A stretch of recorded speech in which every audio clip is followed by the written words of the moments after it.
آج کی یہ کانفرنس یقیناً اس کا مقصد تمام علماء کرام اور تمام اکابرین جو نہ صرف پاکستان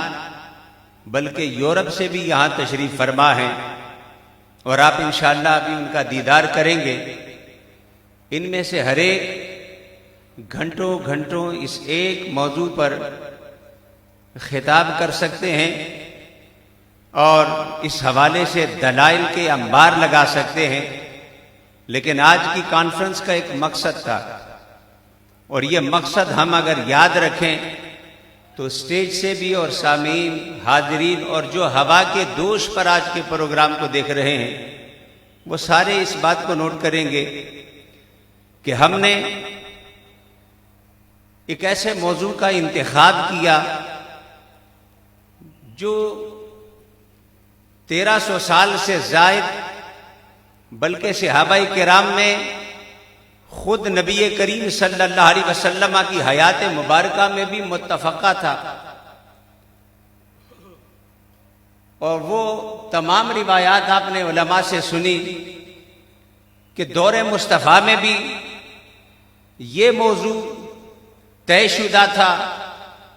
اور دور صحابہ میں بھی یہ موضوع طے شدہ تھا، دور تابعین اور تبع تابعین میں بھی یہ مسئلہ متفقہ تھا۔ ایک جماعت اور ایک طبقہ جو اس حوالے سے شکوک و شبہات کا شکار تھا، انہوں نے ابتدا ہی سے اپنا نام بھی الگ رکھ لیا اور اپنی پہچان بھی الگ رکھ لی، تو وہ اپنی شناخت، اپنے نام اور اپنی پہچان کے ساتھ اس مسئلہ سے اختلاف کرنے والے جانے جاتے تھے، پہچانے جاتے تھے، لیکن اہل سنت و جماعت میں کوئی تشویش، کوئی ابہام اور کوئی پریشانی اس حوالے سے نہ تھی۔ جن کو کسی حوالے سے کوئی مسئلہ تھا، آغاز کار سے ہی وہ الگ ہو گئے، نام، کام، شناخت، جماعت، پہچان، ہر شے کے حوالے سے انہوں نے اپنی کتابیں، اپنی فقہ، اپنا نام سب الگ کر لیا۔ لیکن آج کا المیہ یہ ہے کہ اہل سنت کا لبادہ ہے، لباس ہمارا ہے، نعرہ ہمارا ہے، شناخت ہماری ہے، اور ہماری شناخت استعمال کر کے اسے ہماری اصطلاح میں ڈپلیکیٹ، فورجری کہتے ہیں کہ آپ پاسپورٹ تو کسی اور کا ہو، تصویر کسی اور کی لگا دیں، کارڈ کسی اور کا ہو، دستخط کسی اور کے استعمال کریں۔ اسے دنیا کے تمام مہذب ملکوں میں، خواہ وہ اسلامی ممالک ہوں یا غیر اسلامی ممالک، بلا امتیاز دنیا کے تمام ممالک میں اسے کرمنل ایکٹ کہا جاتا ہے، فورجری کو جرم شمار کیا جاتا ہے، اور قابل سزا جرم ہے کہ آپ شناخت کسی اور کی استعمال کریں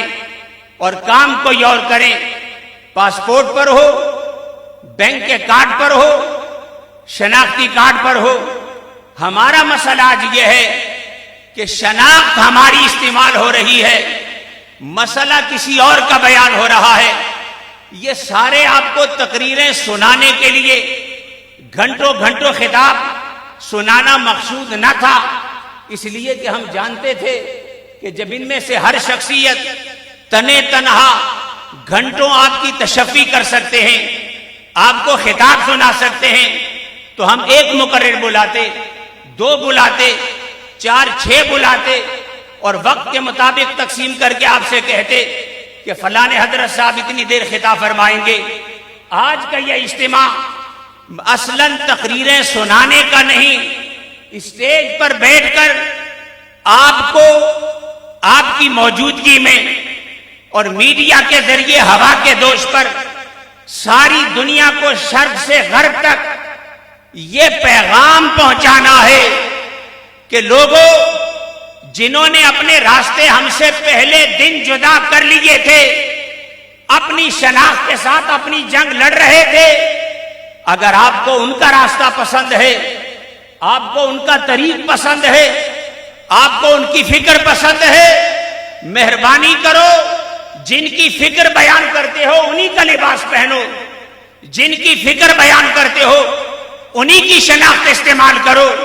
اہل سنت و جماعت کے اندر نیا افتراق، نیا انتشار، یہ کسی صورت نہ اسٹیج پر جمے ہوئے بیٹھے ہوئے ان علماء اہل سنت کو قبول ہے، نہ ان چمکتے ستاروں اور مشائخ کو قبول ہے جو پہلے اپنا پیغام دے گئے، نہ انہیں یہ طریق قبول ہے، نہ جو آنے والے ہیں انہیں قبول ہے۔ بس یہ حقیقت آج کی اس محفل میں بیان کرنی ہے۔ اور جہاں تک اس پوری محفل کے اغراض و مقاصد ہیں، قبلہ صاحبزادہ پیر جانشین حضور شیخ العالم حضرت ڈاکٹر پیر سلطان العارفین صدیقی الازہری دامت برکاتہم العالیہ کی نگرانی میں، سربراہی میں، علماء سے، مشائخ سے مشاورت کے بعد ہم نے ایک بھرپور اعلامیہ اس حوالے سے تحریر کیا ہے، اور اس اعلامیہ میں آج کے کانفرنس کے بنیادی اغراض و مقاصد بیان کیے ہیں۔ یہ بھی آپ احباب کو ملے گا، میڈیا کے ذریعے سے بھی آپ تک پہنچے گا، اور اس فکر کے حوالے سے آج کی اس مجلس میں دو فتوے بھی آپ کی نظر کیے جائیں گے۔ ایک مختصر انہی علماء کرام اہل سنت کے چمکتے ستارے، آسمان ہدایت کے چمکتے ستاروں کے دستخطوں کے ساتھ، ان کی تصدیقات کے ساتھ، جنہیں مختصر بات چاہیے سمجھانے کے لیے، اختصار کے ساتھ فتویٰ بھی پرنٹڈ ہے، آپ سب کو پیش کیا جائے گا۔ جو حاصل کرنا چاہے نیٹ پر بھی موجود ہوگا،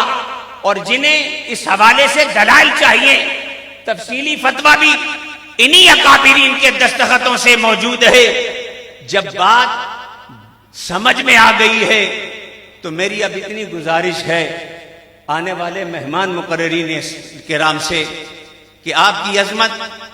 آپ کی خطاب کے حوالے سے فصاحت و بلاغت، آپ کا علم مسلمہ ہے، آپ کا انداز بیان ہمارے لیے مشعل راہ ہے۔ دل چاہتا ہے کہ ہر ایک کو گھنٹوں سنے،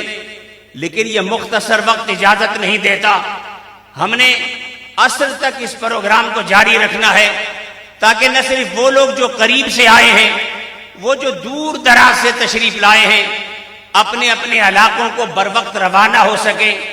کچھ احباب صبح سویرے نکلے، کچھ رات کو یہاں پر تشریف فرما ہوئے، اس لیے نام ہم لیتے رہیں گے، نام ہم پکارتے رہیں گے۔ میری ان تمام آنے والے، ان کی علمی وجاہت کے باوجود، ان کی خاندانی وجاہت کے بابت اور ان کی تمام تر شان و شوکت کے باوجود، دست بدستہ ان سے اتنی گزارش ہے کہ حضور آپ کی بات اعلامیے میں لکھ دی گئی ہے، آپ جو فرمانا چاہتے ہیں فتوے میں لکھ دی گئی ہے، تفصیلات مور اور لیس بیان کر دی گئی ہیں۔ آپ صرف تشریف لائیں، زیارت کرائیں، اور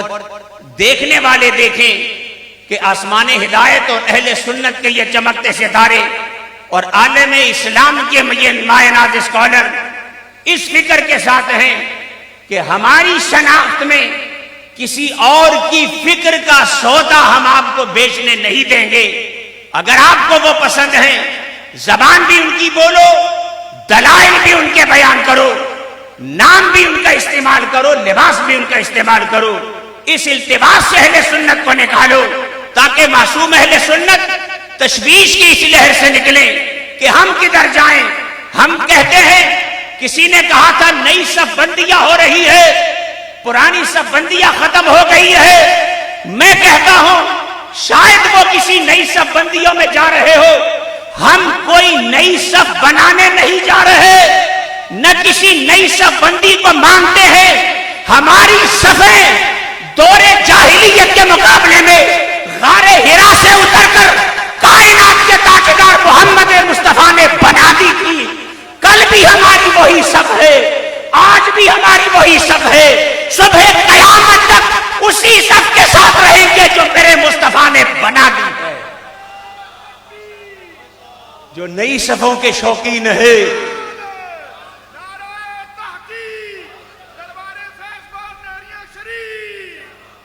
جو نئی صفوں کے شوقین ہیں، شوق سے بناؤ، پرانی صف بندیوں کو توڑو. ہم تو اسی صف سے جڑے رہنے چاہتے ہیں جس کی بنیادیں کائنات کے تاجدار محمد مصطفیٰ نے رکھی ہے، اور جس کو 14 صدیوں کے بعد بریلی کے تاجدار امام اہل سنت نے سارے خلاصہ حدیث کو اور سارے خلاصہ قرآن کو اس موضوع کے حوالے سے فرمایا کہ اہل سنت کا ہے بیڑا پار، اہل سنت کا ہے بیڑا پار، کہ اصحاب رسول نجم ہے اور ناؤ ہے اطرت رسول اللہ کی. ہم در والے صحابہ کو بھی مانتے ہیں اور گھر والے اہل بیت کو بھی مانتے ہیں. ہم اس کشتی میں بھی سوار ہونا چاہتے ہیں جو منزل مصطفیٰ کی طرف جا رہی ہے، اس روشنی میں چلنا چاہتے ہیں جو روشنی محمد مصطفیٰ نے ہمیں عطا کی. اب میں چاہوں گا کہ اس میری جو اپنے حوالے سے بھی وقت طویل ہو گیا کہ گزارش کرنا ضروری تھا کہ ہم کیوں جمع ہوئے ہیں. ہم نام لیتے رہیں گے، ہمارے بزرگ آتے رہیں گے، اور جتنا ہمارے یہ بزرگ وقت کی نزاکت کا خیال کرتے چلے جائیں گے، انہی کے فکر اور سوچ کے چند اور چمکتے دمکتے ستاروں کو اس محدود وقت میں ہمیں آپ کے سامنے آ کر ان کی مزید زیارت کا موقع ملتا رہے گا. ایک جتنا زیادہ اپنا دیدار کرائے گا، کئی کے دیدار سے ہم محروم ہوتے چلے جائیں گے.